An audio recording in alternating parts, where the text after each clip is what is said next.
បាទសួស្តីបងប្អូនទាំងអស់គ្នាបាទថ្ងៃនេះផងដែរគឺយើងមកដាក់ចំណីឲ្យមន់ស៊ីណា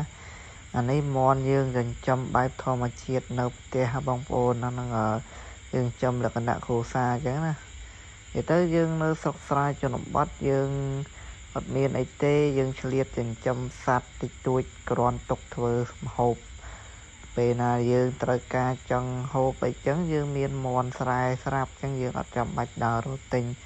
នៅផ្សារដើររត់ទិញនៅណាទេព្រោះយើងមានមន់ចិញ្ចឹមស្រាច់ខ្លួនឯងចឹងទៅយើង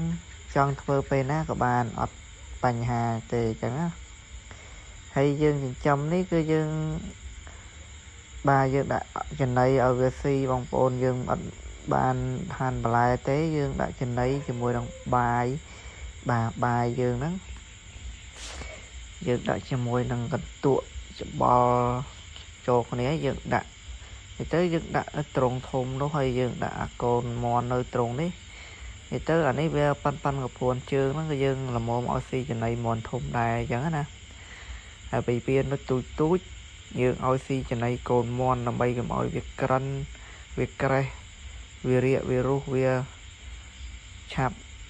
ឈឺវាងាយងាប់អីចឹងទៅចឹងយើងឲ្យស៊ីចំណីតូចដល់ពេលវាធំទៅយើងអាចបដូរចំណីហ្នឹងឲ្យស៊ីចំណីមន់ធំវិញអញ្ចឹងណាបងប្អូនអានេះគឺយើងកំពុងធ្វើការដាក់ឲ្យវាស៊ីនៅក្នុងទ្រុងនេះ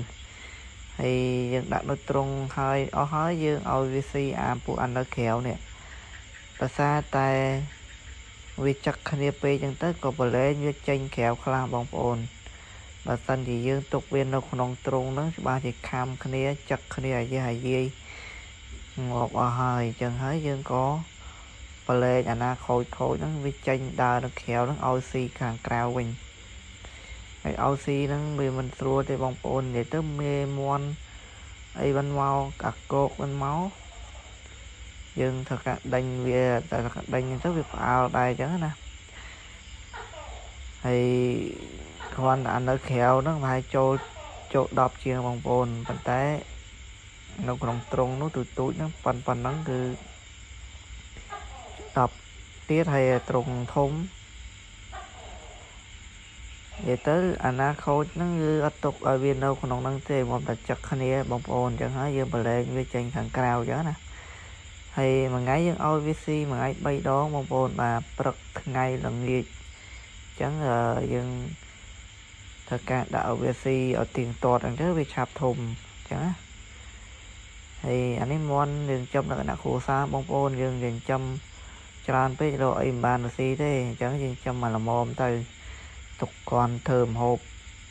អញ្ចឹងទៅយើងមានហើយមន់ខ្លួនឯងទៅស្រួលអត់ចាំបាច់ពិបាកហើយវីដេអូហ្នឹងគឺមានប៉ុណ្ណឹងបងប្អូនអរគុណច្រើនជួបគ្នានៅវីដេអូក្រោយទៀតអរគុណបាយ